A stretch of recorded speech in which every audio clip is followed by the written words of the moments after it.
And I know starting a movie collection is daunting. You see all these people on YouTube with tons of movies behind them and all of their shots. You hear things like 4K, Ultra HD, you hear things like transfer, bitrate, all of that, all these terms that get thrown out. But what are some of the best tips I can give for somebody who is just starting a collection?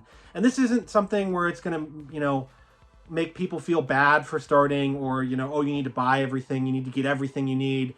You can start small with a collection. You don't need to have 1,000, 10,000 movies for your collection to be one, impressive, and two, for you to enjoy it, because at the end of the day, it's your collection and nobody else's. So here are some things that I can tell to people, and just, some information I can give out to help you start your Blu-ray collection or your movie collection. First off, it depends on what genres you enjoy and all of that, but sort of just find people that are like-minded like you. Go to Amoeba Records if you live here in LA, or go to your local movie store or something like that, or find people online. There are plenty of groups and people like Discord servers and stuff like that that have plenty of people who can help, who want to give information out. There's plenty of people here on YouTube as well that love helping new people, and you're not in this alone. You can get information from all kinds of different sources. You can get them from me. You can get them from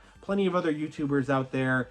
There are nefarious people out there. There are some Twitter accounts and Facebook pages that like posting bull crap rumors. I almost said it, but we're some rumors out there. But there are some great resources that you can get. Another tip that I would give for people is, I know it's cool to have all of these wonderful editions and stuff like this. This box set is very expensive. It's nice to have on the shelf. It looks really cool.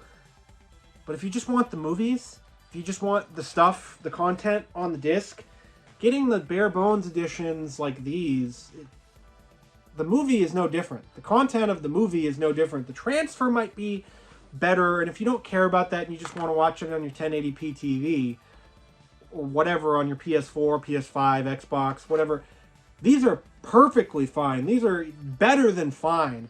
And these are way cheaper. You can get the 4Ks and stuff like that. I recommend getting the Halloween 4Ks a lot to everybody that buys.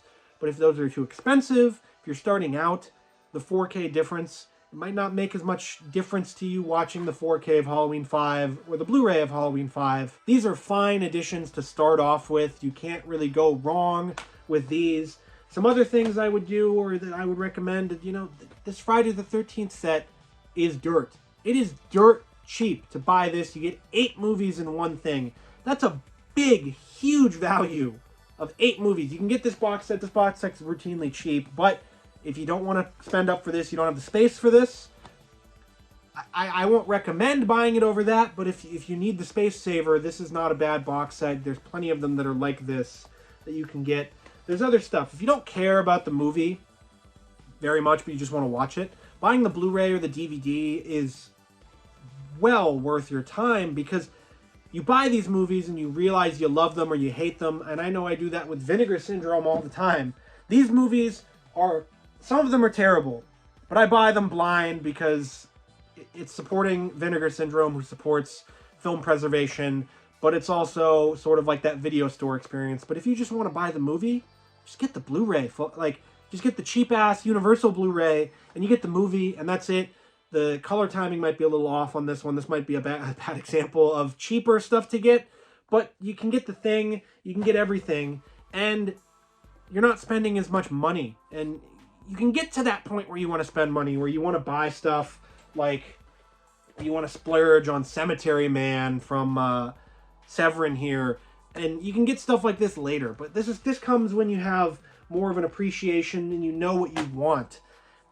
The other thing I would recommend is just not buying everything up. Don't buy everything that you see. Sort of find yourself. Find what movies you like. Don't just go willy-nilly wild buying stuff. Because at the end of the day, you're going to get all this stuff. You might watch some of it. You might not. And then you're going to have to curate it later. Or you're going to have to find somewhere to put it later. Or you're going to have to try to sell it later. And all of that is a pain in the ass. It really is. It's a pain in the ass to try to sell movies because people want to see the condition. If you go to a store to sell them, you're going to get gouged. So if you start early, in sort of reining yourself in. I did this. I did this with video games. I did this with movies. I got some disposable income. I got some money to spend, and boom, I bought a bunch of movies. And some of them I don't really care about. I don't really watch. I don't really need anymore. Video games, it's the same thing. I bought a bunch of original Xbox games, wanting to get the whole collection. And I don't care about that anymore. Now I'm stuck with a bunch of original Xbox games.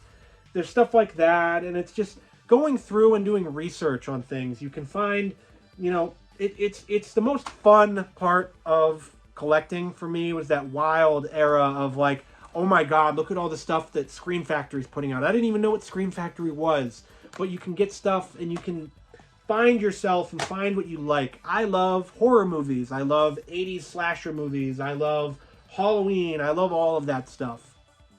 And I've found movies that fit that. All of this stuff fits that sort of vibe. All of these Arrow Video movies, all of these box sets, everything fits what I love personally. And that's what you need to do with your collection when you're starting out. That's the most important thing. You can start out collecting, you can be poor, you can have no money, and you can still just add a title here, a title there, whatever, and you can have this modest collection. Or you can have a ton of money and you can go hog wild spending on everything. You can get out of print Scream Factory titles. If that's what floats your boat, do it. But you gotta find out what you love, what you like, what you want. Not what I want, not what people on YouTube tell you, not what people on forums, on Blu-ray.com, on Discord servers. I know I said to go find out those types of resources for research, but at the end of the day, those people telling you what you want, it's about what you want. It's about what you want to see on your shelf, what you want to see on your TV, because that's what we do this for. That's what we collect for. You want to get a 4K copy of Fright Night because you saw it on Shudder and you love it? You can get this one. You can get the bare bones one. You can get the Eureka version. You can get a lot of different things with your collection, and you can make your collection your own. And that's what curating your collection is all about. So just do you with your collection. And if you want more tips on how to collect, if you're just starting out, you can check these out. These are some regrets, some tips that I have, all this kind of stuff on one playlist so that you can have a better collection.